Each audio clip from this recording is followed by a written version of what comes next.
everybody looked into your work back then. I mean, it was like, you know, you'd have a new book come out, and I remember it would just be cartoonists going on, I think this is about this, you know, and everybody's like reading into what everything meant.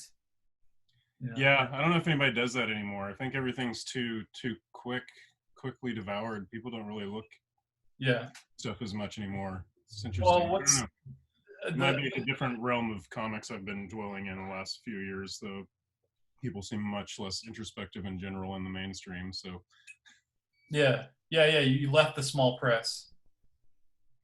somewhat, yeah. I mean, yeah. I've always had tried to keep one foot in it somewhere somehow, but but yeah. Working and trying to do the when we jumped to Image, I was like, well, maybe this is my chance to like try and do some like more mainstream stuff, do covers or whatever. Like maybe that would be a money making venue, but kind of pretty soon panned out to learn like there's no money in mainstream comics either. So like you might as well just be making the comics you want to make. So Yeah. but yeah, like during that time I was spending a lot more time like reading mainstream stuff and Image stuff and like trying to kind of make friends in that realm, and I've met some cool people in that realm, definitely some good people, but also just always feeling like the weirdo in the room, not like I still didn't fit in that world either. So What other Image stuff did you do besides the Humans? Were you able to do any like pinups or anything? just here and there a few things for friends. Like I did a thing in one of Rich Tomaso's books, and Tom Scioli. I did a variant cover for his G.I. Joe versus Transformers. And what else did I do? I did a few various things. I did a cover for Landry Walker's series, The Siege. He's an old friend that I met through Dylan years ago. But he writes a lot of mainstream and Image stuff. But he did a series last year I did a cover for. That was a fun one. But yeah, still it ended up being like mostly just like doing stuff for friends again. So yeah, and there's not much money in that. So it was like I don't know. The Image experience was great in a lot of ways, and like we're hopefully, you know, maybe our next sequel to the Humans will be with them again. But we always felt like the weirdos in the room. Like we didn't fit in. Yeah, you and Keenan was like, I remember when Keenan kind of like hit the scene because he did this crazy fucking. It was like Johnny Ryan was like redrawing the cover. I can't. What was it called? Do you remember? Galactic Breakdown. Yeah. It's like that was his first comic ever, and I remember Johnny Ryan and I kind of discovered it together at a party at Secret Headquarters, and we're like, what is this? And we're just like talking about it all night. And and then I met him like a month later at the worst comic convention I've ever done. It was, I mean, probably not the absolute. No, the worst was Cheyenne Comic Con in Wyoming. I can tell you that story later. But Keenan and I met at the guy had his heart in the right place, but it just like wasn't a good show. It was called Slum Circus, and it was in a like sort of like, I don't know what you call them, like recreation center for after school programs for kids in South Central LA. And they set up like, it was like this young punk rock indie publisher, like he met me somewhere and met Keenan somewhere, met a few people, invited like 6 other indie cartoonists to do this small little show called Slum Circus. And the cool thing was everybody in that room I'm still friends with today. Like all the artists were like awesome people, and I met Keenan, and that was great. But there was nobody to buy comics there. It was like literally like us just sitting in an empty gymnasium. And then at some point around 4 p.m, like the after school specials started coming in. So like all these like young kids from South Central LA were coming in to like, they're like, why can't we use the basketball court? There's all these nerds in there, like with books. So I took several breaks to go smoke joints outside, and on one of them, like, Keenan was out there, and we just started shooting the shit, and we learned we lived like half a mile from each other's, and we just became best friends. So,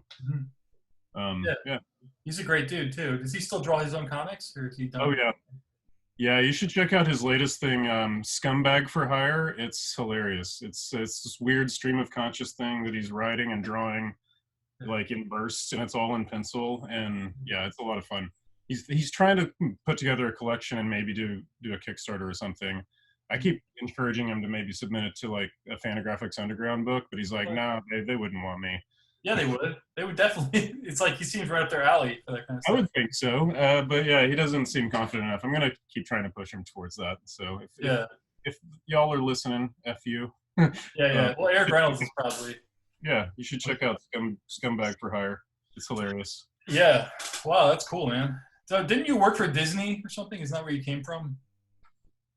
Well, didn't come from that, but like, yeah, my first job out of art school was at Disney because I had such a bad experience in art school in some ways that I decided to go as far away from fine arts and jump into like commercial world. Mm-hmm. So yeah, I worked at Disney in their like online division doing like animation and little web cartoons and video games and stuff for worked there in-house for like 2 years, and then I freelanced for them for about 6 or 7 years after that. So that was kind of like my main gig for making money for a while I was starting to build my self-publishing comics career. That was good money working for Disney, right? Yeah, definitely. I mean, the smartest thing I did was bought a house back then, and I'm still in it, and it allows me now to live at the poverty level and and not be homeless and make comics for a living. So Yeah. I mean, I live in a city full of cartoonists, but I basically talk to 3 regularly. My Frank Gidlewski's a young cartoonist animator who's sometimes, well, can't right now with COVID, but he's been my sometimes assistant around the studio. Yeah, he works for Titmouse. Yeah, he's doing good over there. So animation was booming during COVID. Like Hollywood shut down, but animation is going strong because everybody can work from home. Yeah. There's a lot of. I remember last time I was out there, and I went to the little after party at your house. It was like I was shocked at how many cartoonists showed up because they're all living in LA working in animation. Mm-hmm. It's like, oh my god. We're also spread apart. We barely ever see each other unless it's like at secret headquarters for a party or something. Mm-hmm. Yeah. You know, in like a lot of ways, I feel like the glory era for you and I in the small press was like the 2008 to like 2012. Yeah. That's an era I think a lot about, you know. I just bought this again. Do you remember this book?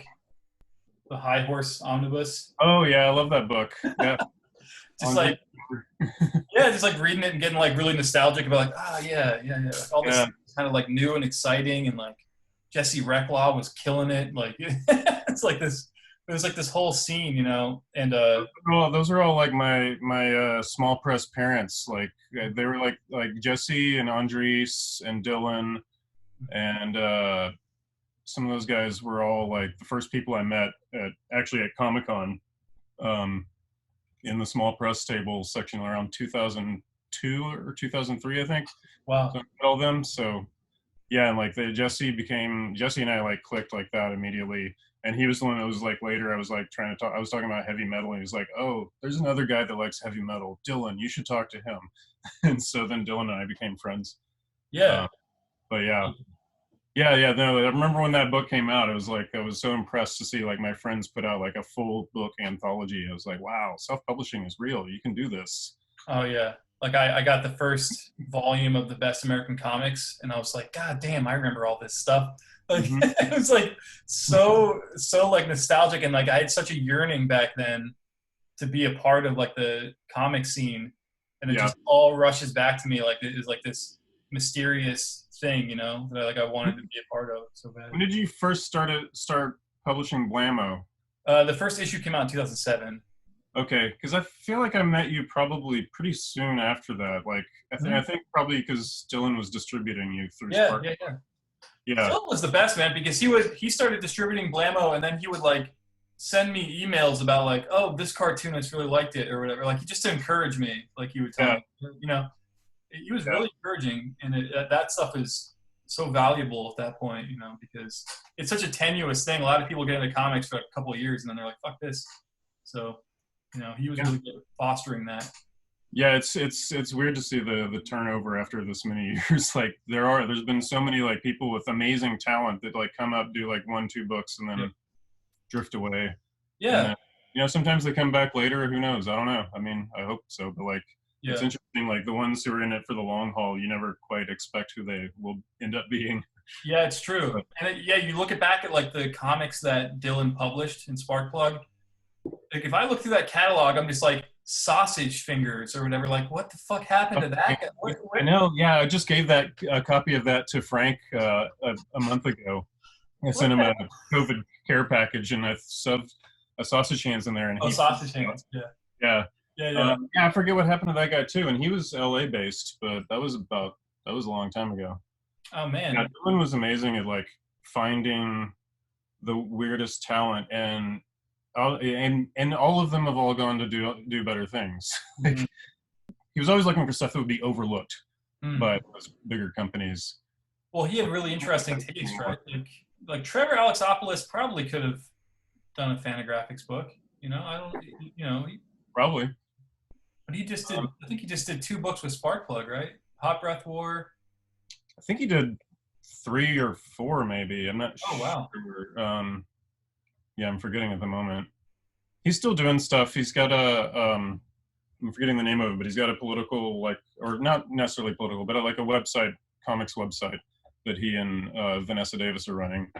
Oh yeah. But I'm not sure how often they publish stuff on there, but they're also busy new parents. So. Oh, that's right. Yeah. Oh, that was. I mean, I remember like Vanessa Davis. I remember one time I was like hanging out with John P. And he was like, "Yeah, there's like this bidding war where Vanessa Davis, like Drawn and Quarterly and Buenaventura Press, like they're like at war with each other for her work."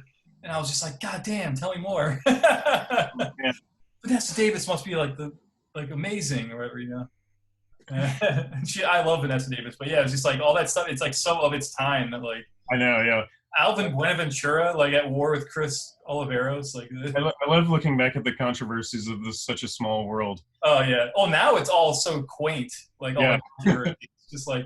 I was drinking coffee because I always get tired around 4 in the afternoon because ever since the shutdown, I keep waking up at like 5 a.m.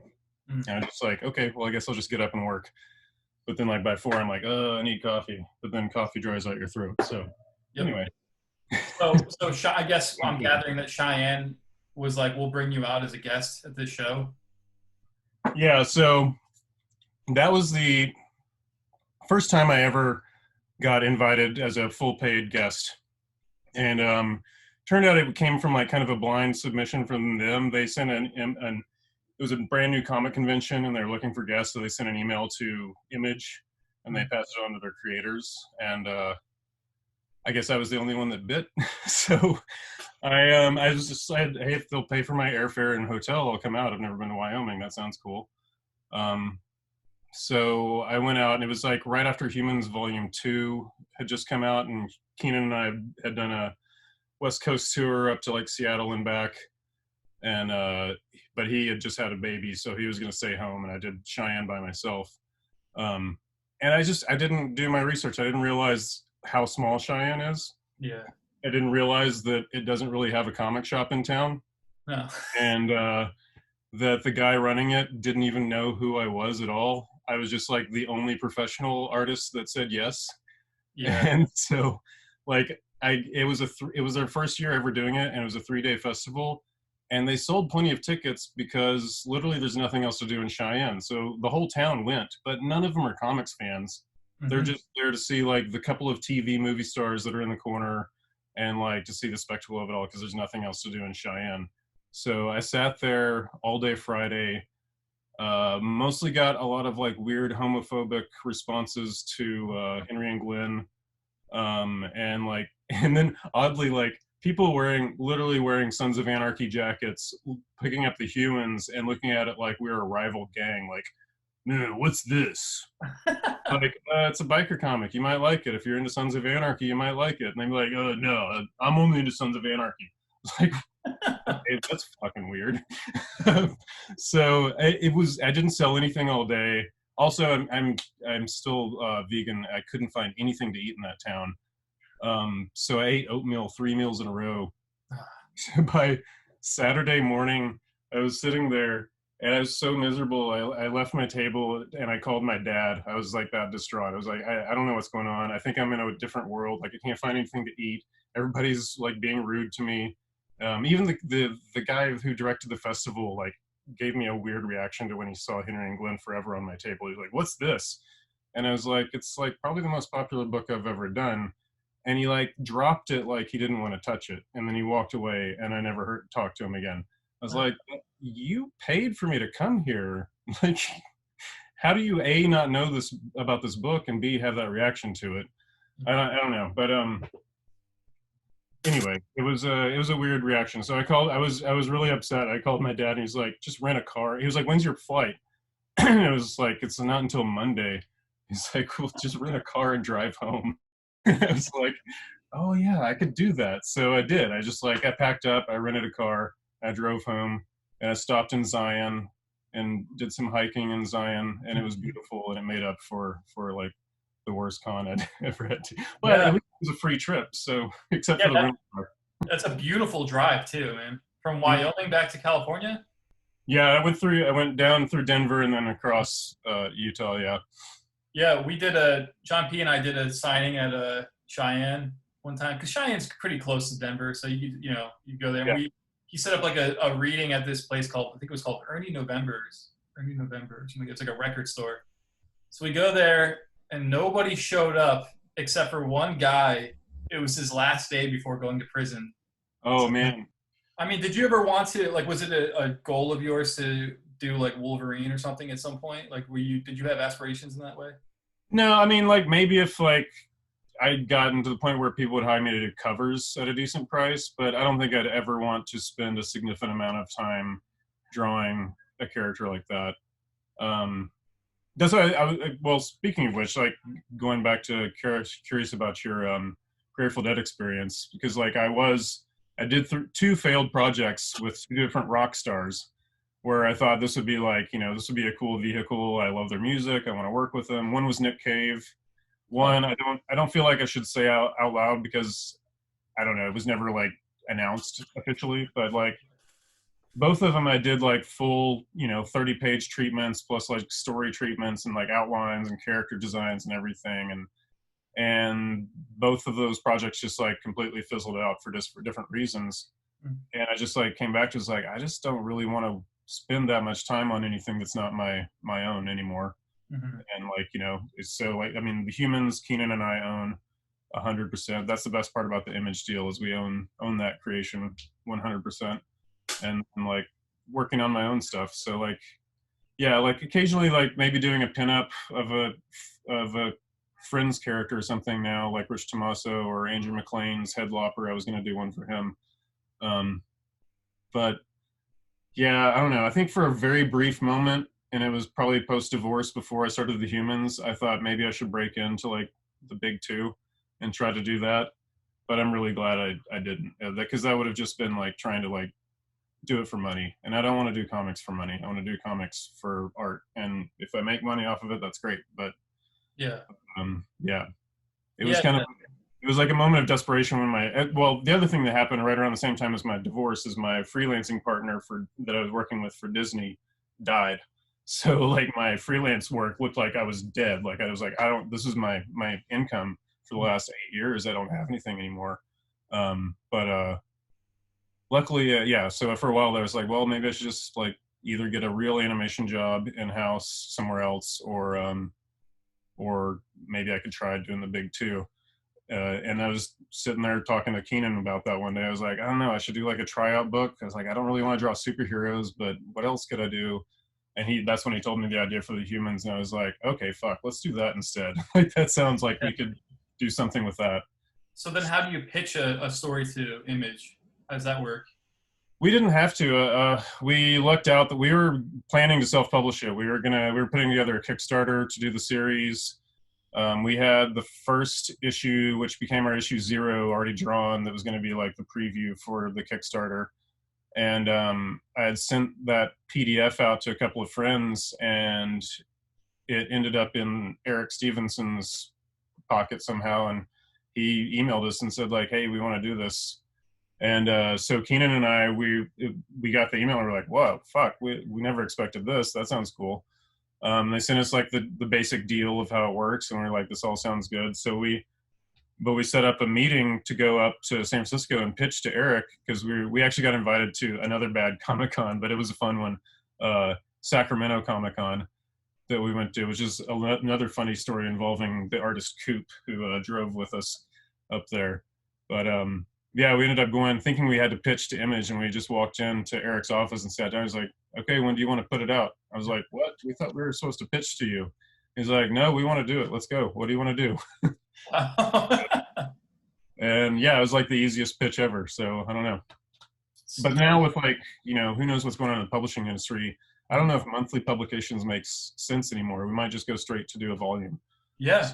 I know. Isn't that we're in such a weird time? I wish I knew what was going to happen here, man. I don't know. Like, yeah, I have no idea what to. I mean, like on one hand, I kind of like that Diamond's getting fucked a little bit. I've always said fuck them, but I know that fucks everybody, so that sucks. I don't know. It's so weird, but I feel like I don't know. I feel like stuff like the indie press, the indie world, the small press will be fine. Oh yeah. We might the big two. I would bet that if this goes on too long, like Disney and Warner Brothers would be like, why do we need to publish comics anymore? Fuck this. Yeah. Well, that's a real possibility, right? I mean, yeah. I don't know how much money they make. I really need to educate myself on that stuff. But like, you know, as far as like indie comics go, like I had my editor write to me yesterday and be like, hey, so your deadline is October because he wants to come out this. It's like basically like we want to have your book come out October 2021. And in my head, I'm thinking like, is there an October 2021? Is that going to happen? Like, did you ever have any books translated into French? No, we did. The Humans made it to Japan and Russia. Oh, cool. And I just signed a deal to have Henry and Glenn. It's just going to be my portion of the Henry and Glenn book, but it's going to be published in Russia. Well, they wanted to do like a trimmed down version of it rather than the 300 page thing. And I was like, well, let's just do my story first. And if that leads to more, we can do like an anthology of the rest of it. Because it'd be, I mean, dealing with contracts for all 50 artists with a Russian publisher might be a little hairy. Yeah, that's a problem. And there's, you know, of course there's no money in it because it's just a small indie publisher anyway. So yeah, I don't know. But I'm excited. It's going to Russia. I can't wait to see it in Cyrillic. Yeah, so I did this is cover version number 1, which is a take on the famous Putin riding on a horse photo. And then I did a version of Tintin in the Land of the Soviets. That's awesome, man. So I think this one will be the cover, and then maybe this one is inside the book somewhere. They were a little worried about this one. Yeah. They're like a punk rock publisher. I'm forgetting the name of them, but the same publisher that's done Johnny Ryan and Simon Hanselman over there. Oh, okay. But they're totally punk rock, and they're like, all our books could get us put in jail, so we just do them anyway. Yeah. Wow, that's cool. What was the first book that you did that like got you kind of put you on the map? Was it the Blot? Yeah, it was definitely the Blot. Yeah, it was. The Blot was the first major thing that happened, and it kind of happened because I first did the first chapter as like a mini comic. I think that was at APE 2006. I released it, and Dylan was immediately like, "You should do more with this. Like, this is like something you could develop." And then also Top Shelf, Brett Warnock liked it, and he was like, "Oh, this is cool. Let's do a graphic novel." Yeah. So I was going to bring that up. I wasn't sure if because I remember you telling me that the contract. I mean, at this point, it's kind of. I mean, this is like an old. Top Shelf is a different company now. Anyway, I don't know what their contract is like. But back then, they had like a notorious bad contract. There's no beef with them at all. But there was like some funny altercations that led to me self-publishing rather than going with Top Shelf. So they would have owned everything, right? With that book. What? Wouldn't they have like owned everything? Like it didn't even. Well, there was some issues with that. Like I realized like some of their rights issues were a little fuzzy to me. Didn't seem right. But the biggest thing for me was some of the editorial notes I got when I submitted I submitted a full penciled manuscript of the entire Blot. I penciled the entire thing before I inked it, and I sent that to them. And the comments I got were that I should cut out all dialogue. I had one character that speaks like 5 lines, and to me that was pretty important to the story. So I was like, I don't like that. And then they wanted it to be all black and white. I had like, the last 15 pages color comes in as I thought a significant conceptual story element, but they didn't see that. They wanted it to be all black and white. And they wanted to print it the size of Mini Sulk. Remember Jeffrey Brown's book that was like this big and this thick? Like, and I was like, and they thought that'd be really cool to like do a mini book. And I was like, no, this is, I mean, the original artwork is 18 by 24, and you want to shrink it down to 2 by 3? No. Like, but the last one that really got me was Brett said like, and can you just put some underwear on that naked guy? Because I don't want to see his cartoon penis dangling on every page. It's like, okay, you've just kind of fundamentally don't understand what's going on here.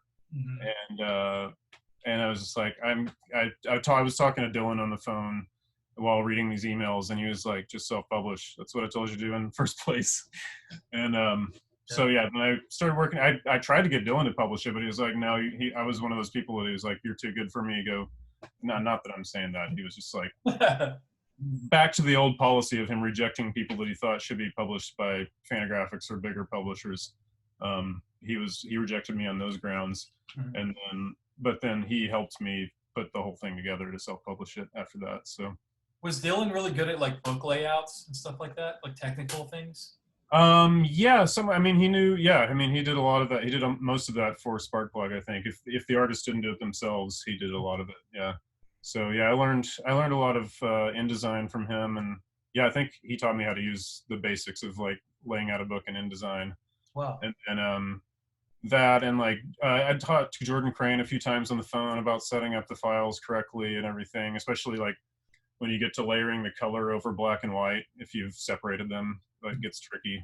I didn't understand that at all. Like I was like, how do you print color at 300 DPI and black at 1200? But a few phone calls with Jordan kind of explained it. So he was a big help too. But yeah, Dylan was the biggest encouragement on all that, putting that out. So yeah, because he had his own. Dylan was a cartoonist in his own right. He never promoted his own work at all. Like he wouldn't even talk about it. Yeah, he always put it at the back of the table. But yeah, yes, 7 issues per quarter. Yeah, plus all the other stuff. I keep discovering other stuff that he did back in the 90s that I didn't even know about. I've been talking to a few friends that knew him really well, Landry Walker and a couple others, about possibly like putting together some kind of like oral history of like people that knew him to like piece all the pieces together, because like everybody knew him in a different way and had different conversations with him and knew different pieces. Like everybody, like every time I talk to Landry, he's like, oh yeah, do you know about this mini comic he did? And it's like he did it under a different name or whatever. Like I don't even know this, but I know that he was a graffiti artist in the 90s too, but he would never reveal what his tag name was. Wow. So I don't know if maybe one person knows what his tag name was, but he wouldn't reveal that stuff. There's like all kinds of mysteries about that dude. Yeah, I remember that. Like I would look through like an old comic, and there'd be an ad for some comic that he did. It was like Dylan Williams or whatever, and I'd be like, hey Dylan, like I found an ad for a comic you did, and he'd be like, that's not me, that's a different Dylan. Like he wouldn't just take credit for anything. It was so weird, man. I wanted to ask you about your coloring, actually. That reminded me, because I've been reading this. I read the first 2 volumes when they came out, but I haven't read the last part of this book yet. Oh yeah, it's good. I'm halfway through. First of all, how special do you feel have a book with one of these? Like I've always been like, when I have one of those, a little ribbon bookmark, I've made it. Like that. Yeah, I'm good. Yeah, that is pretty nice. But that said, I wanted to ask you: is your coloring? Do you do it by hand? Do you do it separately from the inks? What's your process? I really love the mixed media nature of it, and I'm just curious like what you're using, because I love like seeing like the crayon and like colored pencil marks mixed with the watercolor. Or is there digital as well, or what are you doing? Yeah, it's digital underneath everything. So it's like a lot of like watercolor and colored pencil and stuff like that. And then underneath it is just a flat layer of color. Okay. That's just to boost it, because I always, like Richard Sala, I was always like, how is that just ink, like how is he getting that vibrancy? Like I could never do that. Mm-hmm. So my problem solving was to just do digital underneath the watercolor, and now it's getting a little less. Like now, like I'm becoming like really interested in like textures, but I want to create my own textures. I don't want to do any Photoshop textures. So like for example, like today I was doing that. I was just creating texture layers that I could scan in and use. So like this one here is on a transparency. Oh, cool. Yeah. It's plastic, and I just put a bunch of black ink on it and let it dry, so I get something. And then this would be like a really good like stormy sky. Yeah. And same with this. I've been doing a little bit of that. I've been doing a similar thing for in the new volume of the Humans is called The Jungle, but it's they go to prison. So like I'm drawing a lot of prison walls. But I thought it'd be cool to like do like what you're doing to like give the walls texture, to like do all these like layers of separate like sheets of like textures that I can add in later in Photoshop, because I hate when I can see actual what brush they use on. Yeah. You're like, oh, I know that tool in Photoshop. The last mainstream comic convention I did was Wizard World Columbus. Oh, I'm sorry. I bet that was terrible. Dude, after that one, I was like, I'm never doing these again. Never. You should try. I mean, if we get to do conventions in the future, Heroes is actually pretty fun. Mm-hmm.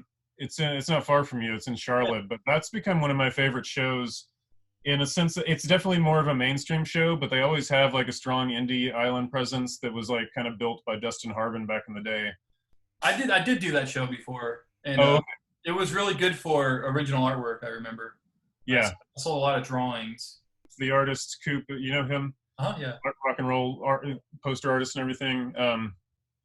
He and I became friends years ago through comics. But he wrote to me once. He's like, "Hey, I got invited to this comic convention in Sacramento. Do you want to go with me?" And I was like, "Oh yeah, I know the guy that organized that. He's been trying to get me to go too. Yeah, let's go up together." So that's when we organized the image pitch that ended up not being a pitch. But so we drove up with Coop, and we were supposed to be put up in a hotel, but we got put up in the organizer's house that he owned that was being occupied by like this young artist who, I don't know. I think he may have had some mental disorders. But the place was very scary. It was like staying in a serial killer house. Like all the windows were covered in tinfoil and duct tape.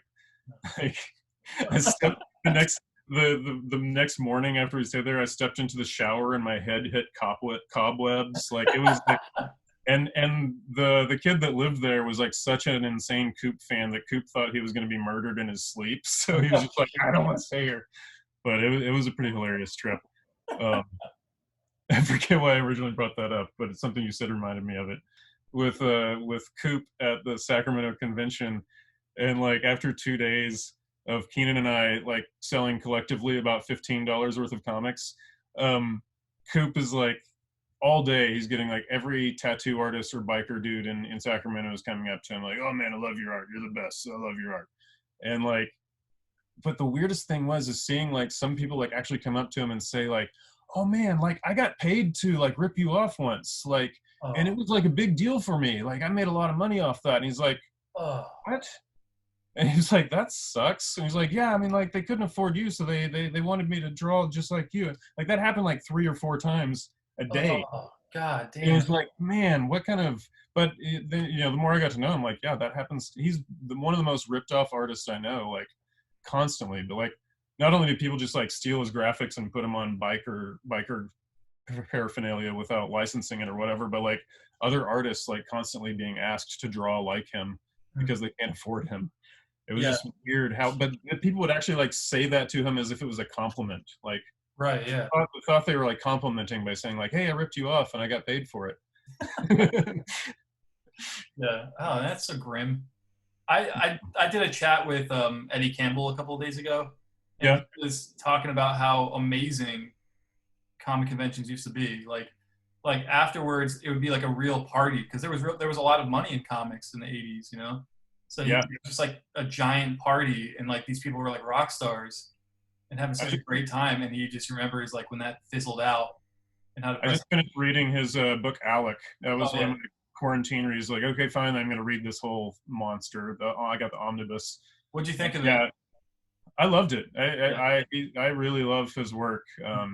It's uh, stylistically, it opened me up a lot. I've been trying to loosen myself up artistically in a lot of ways for a long time. So, like reading enough of that in his sketchy style, and it's even like more sketchy than his like normal work, like From Hell.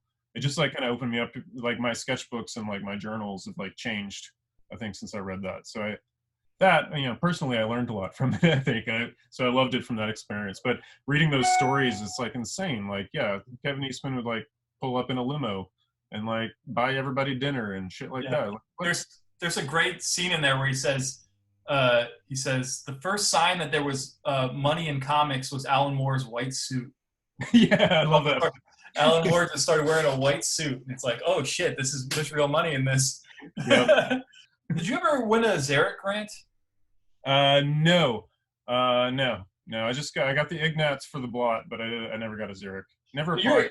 Your Ignatz Award I'm really jealous of because it was still when SPX had a little bit of money to spend because it has like a little drawing of Ignatz on it, doesn't it?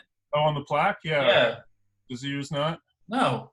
Oh, that sucks. And I had to chase him down just to send me a plaque. They just gave me the brick, and then yeah, they just gave me the brick, and I had to email them. They finally mailed me the plaque like 6 months later, but I got it. Okay. So they were like doing that then too, you know. Yeah, well, it's probably it's like 3 people. So yeah. It's funny. You go, man, I really want an Ignatz Award. And you get one, and then once you have one, you're like, I think I'm good on the Ignatz. I don't think I need any. Like I don't. It's like I don't really want another one of these. It's, you know.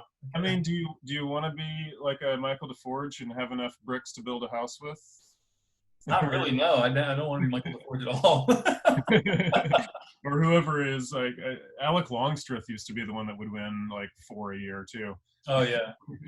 Yeah. Well, he's another good example of somebody who he's still making his comics, but like, you know, it's like I don't know. You just it seems like you disappear. Like unless you're keeping tabs on certain people. Yeah. You just kind of disappear, you know? Yeah. Remember he was growing his beard out until he finished his graphic novel? And I remember, like, yeah. The cool... It got pretty damn big, too. Yeah. Was it a goal of yours to be published by Alvin Buenaventura? For me? Yeah. Did you ever think, like, maybe I'll pitch to Alvin? No, I never pitched to him. He and I were always friendly when we interacted, but we never knew each other very well. Like I just kind of knew him through Dylan, and we were always like tabling next to him. But yeah, I never submitted. I've barely ever submitted to anybody, honestly. I submitted my first couple of mini comics to Fantagraphics and Top Shelf and the usual round back in like 2004 when I didn't know what the hell I was doing. And they were all rightfully rejected. Thank God. I'd hate for those things to be published now. But yeah, I just kind of always took the, well, fuck it, I'll just do it myself route. And if opportunities to be published by others arise, then I'll take them. But I don't know. I've figured if I can do it myself, I'll do it because I don't want anybody to tell me no.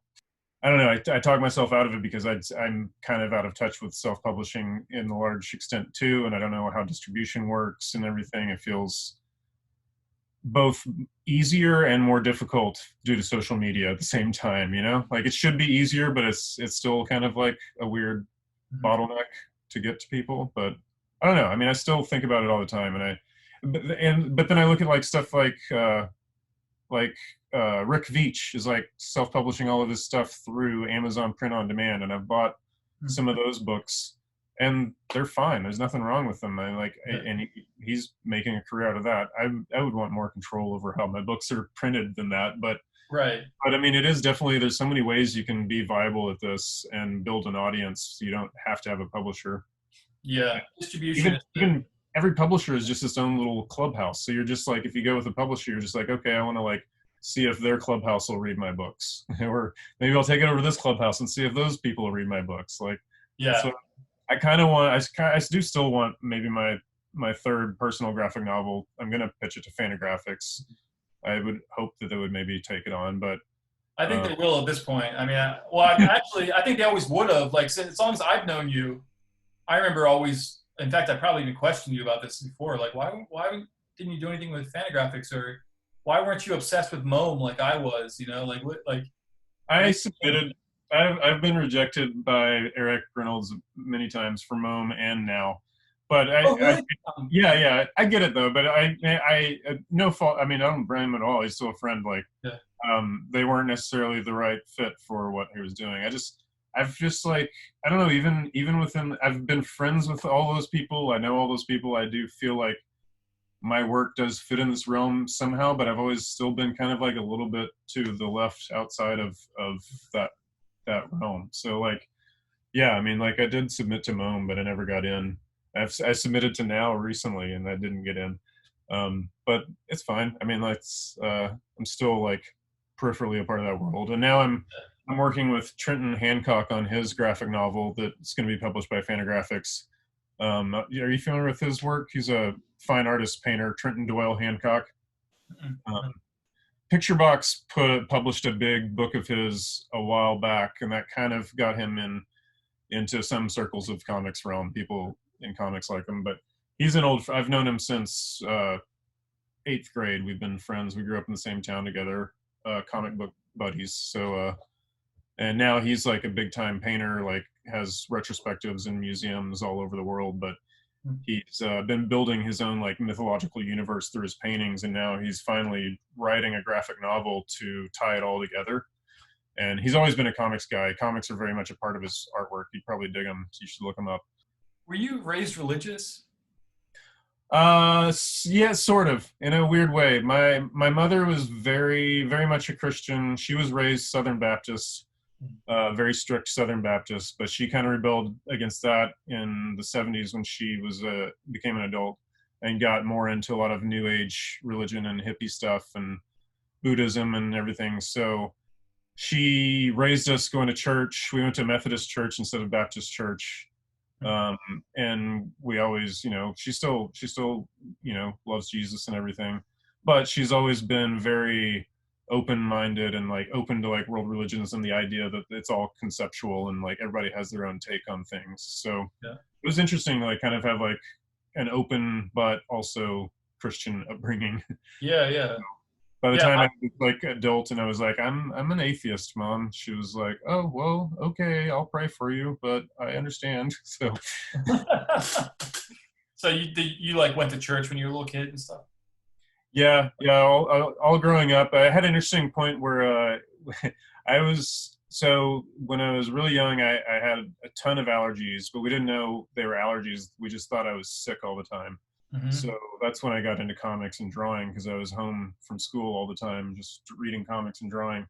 But so I was kind of a sickly, nerdy kid. And when I got old enough to join the church youth group, which was you get to hang out with the cool kids after church, and like you do fun things, fun activities, and you go ski trips and camping. I would go to the youth group on Wednesday nights, and I'd come home with a black eye because I would even get bullied at church. Oh no.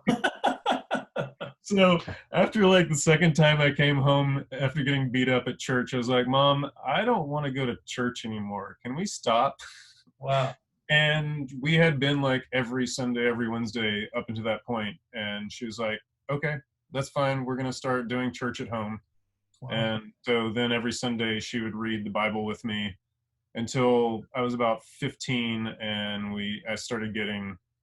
I started asking her about other religions. And so then she was like, oh, well, you can read about Buddhism if you want. Here's a book on that. And like, so by the time I was like 16 or so and I'd started reading about other religions, I was like, these are all the same. So why believe in any of them? Yeah. And then on the other hand, my dad was always, he went along with the church, but he was always fairly agnostic. Mm-hmm. And he's more of a literature philosopher type. So he was always feeding me books like Albert Camus and Jean-Paul Sartre at like too young of an age. So I had a lot of different philosophies going through my brain. And, I wonder if that stuff seeped into your work at all. Yeah. Definitely, yeah. I think the absurdism and existentialism was like a big early influence on me. And then when I started like growing out of comics in high school, I like started getting bored with superheroes. and I got into fine art. That's when I discovered, like, I think my introduction to fine art was probably Salvador Dali. It's a small town in Texas, you're not exposed to much art. But yeah, surrealism was my first love of fine art, and that kind of connected to the existentialist and absurdist stuff I'd already been reading. So that all like gelled, and I've always said that the Blot was kind of my mixing of Rene Magritte and E.C. Cigar. It's kind of like the closest blending of those elements from my past. Yeah, I can see that. How, you wanted to be a Popeye artist, and you were for a little bit, though, right? Yeah. I did one issue of Popeye for IDW with Rob Blanchard. Huh? It was only one issue? I thought you did more. Well, I did one full issue, and I did 2 backup stories. They did backup stories with the characters Sapo and Water Snozzle. So I did a 7-page Sapo story in issue 2, and then I did the full issue of issue 3, and I did a Sapo story in issue 4, and then that was it. And I wanted to do more. It was amazing working with Roger, but working with the editor Craig Yo became problematic. I didn't leave because of Craig Yo. I left because the page rate they offered me the rest of the series after issue 3, but the page rate, I did the calculations, was like, I can't pay the bills on this. Like, this won't work. This is a full-time job, and I was still working on Disney stuff at the time. I was like, I can't put Disney money aside to do this, even though this is my dream project. I will go broke within 2 months. It was like $60 a page, wasn't it? It was about $100 a page, but that was for pencils, inks, lettering, and coloring. Everything but the writing.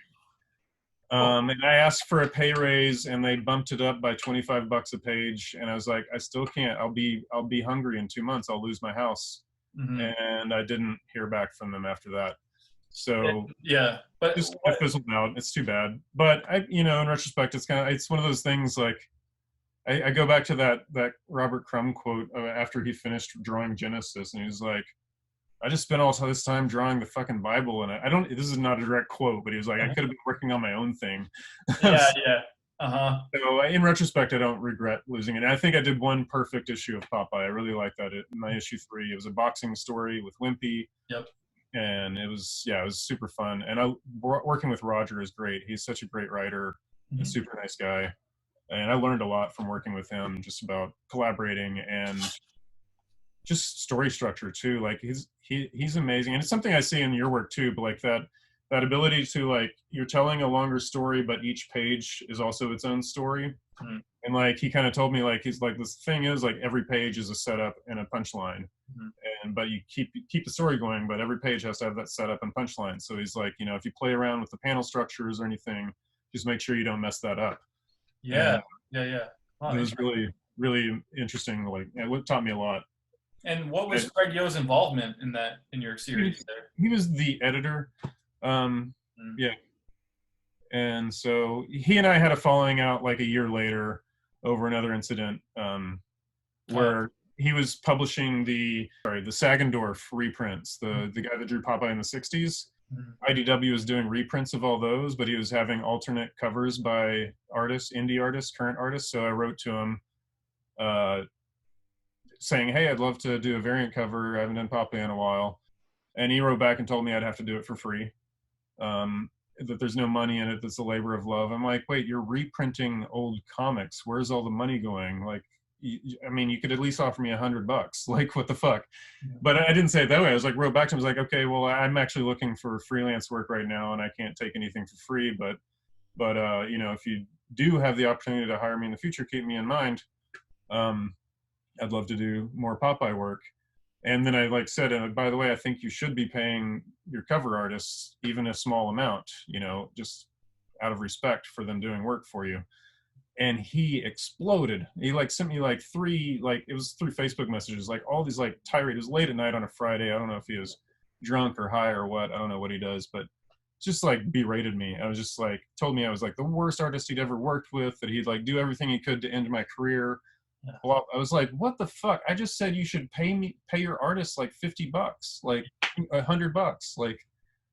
So yeah, I ended up and all I did to reply was you need to stop this now, please. I'm gonna block you. Please stop. stop. I did that like 4 times. He kept like going. And I finally told him like, don't ever talk to me again. And I blocked him. Yeah, it was like when I was trying to get like cover work or whatever in mainstream, when I was like, when I get the page rate back, I'd be like, are you fucking kidding me? What? No, that's Yeah. not even that's worth it. Like, so yeah. So it's like, if you're going to draw comics, you better be drawing something you love and you want to be doing. Mm-hmm. Otherwise, you're going to end up burning out and not wanting to draw anymore. Yeah, that's true. And I don't ever want to do that. Yeah, yeah. All right, man. Well, I took a lot of your time. Let's end this now. All right. This is fun.